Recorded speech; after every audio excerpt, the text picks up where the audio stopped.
नमस्कार दोस्तों, आज की इस वीडियो में आपको बताऊंगा एक बेलन और एक शंकु के आयतनों का अनुपात ज्ञात करने। क्लास 10th मॉडल पेपर का सवाल है, ठीक ना। कह रहा यदि एक बेलन और एक शंकु के व्यास और ऊंचाई समान है तो उनके आयतनों का अनुपात होगा। तो सबसे पहले हम चित्र बना लेते हैं तो आपको बेहतर समझ में आएगा। देखिए, हम चित्र बना लिए। ये बेलन है और ये शंकु है, ठीक। इसमें कह रहा है कि एक बेलन और एक शंकु के व्यास और ऊंचाई समान है।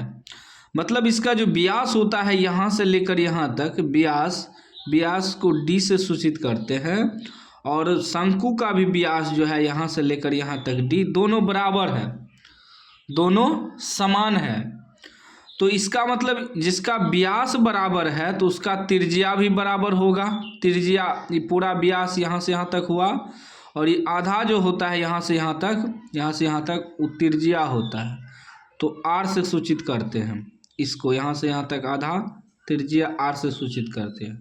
तो जिसका व्यास बराबर है तो उसका त्रिज्या भी बराबर होगा, इसका मतलब, ठीक ना। तो दोनों का व्यास बराबर है और दोनों का त्रिज्या भी बराबर होगा। और कह रहा ऊंचाई भी समान है। इसका ऊंचाई जो है ये h और इसका h दोनों समान है, बराबर है, ठीक ना। तो यहाँ लिख देंगे बेलन का ऊंचाई और शंकु का ऊंचाई, लिख सकते हैं बेलन की व्यास बराबर शंकु की व्यास, दोनों बराबर है। फिर बेलन की ऊंचाई नहीं भी लिख सकते हैं, ऑब्जेक्टिव है, शॉर्टकट में भी बना सकते हैं। और शंकु की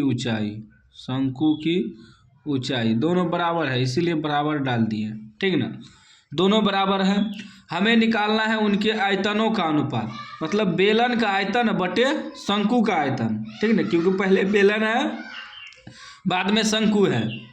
लिखेंगे बेलन का आयतन बटे शंकु का आयतन।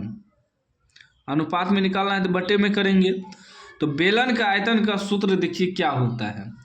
बेलन का आयतन का सूत्र होता है पाई आर स्क्वायर एच, बेलन का आयतन का सूत्र हुआ। और शंकु का आयतन का सूत्र होता है 1/3 पाई आर स्क्वायर एच, ठीक। और दोनों का व्यास भी बराबर है तो इसका मतलब त्रिज्या भी बराबर होगा। दोनों का ऊंचाई भी बराबर है तो आर की जगह आर रहेगा, आर की जगह, तो क्योंकि दोनों बराबरे हैं, ऊंचाई भी बराबरे है। तो पाई आर स्क्वायर एच कट गया, क्या बचा, ऊपर में कुछ नहीं तो 1/1/3, ठीक ना। 3 ऊपर चले जाएगा, ये दोनों एक साथ है तो ऊपर चले जाएगा, क्या हो जाएगा 3/1, या इसको ऐसे भी लिख सकते हैं 3:1।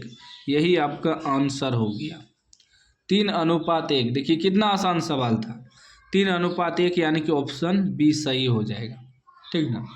तो उम्मीद है आप समझ गए होंगे इस तरह का शॉर्टकट सवाल सॉल्व करने के लिए।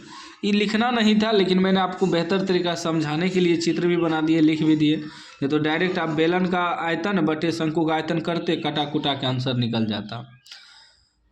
बाकी आप लोग चैनल को सब्सक्राइब कर लीजिएगा और घंटी को दबा के ऑल कर लीजिएगा।